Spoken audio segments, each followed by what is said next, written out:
Hi, we're here with the new Bradford White Infinity on-demand tankless water heater line. We're going to learn about how it's efficient, saves space, and never runs out of hot water. Let's take a closer look. So in the Recirc model, there's 4 ways I can choose to run the internal Grundfos recirculation pump. You can run it internal, which basically means the unit can recirc back upon itself internal.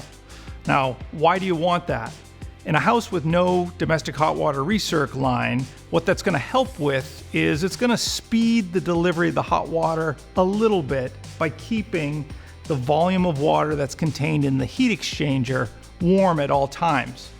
If you're someone that has an external recirculation loop, a loop that runs out to the furthest fixture and then a dedicated return line back, that's where you can make use of the dedicated return line tapping and then allow this pump to not only keep the water internally hot, but also the temperature of the loop that goes out to the fixtures. That's going to be the fastest way to get yourself hot water is in external mode. The other 2 modes are Title 24, which is for California for on-demand type systems, and then finally for everybody else for a retrofit. In a house that does not have an external recirc line and it's hard to put one in, you can use what's called a thermal bypass or a crossover valve at a furthest sink in order to use your cold water line as your return line.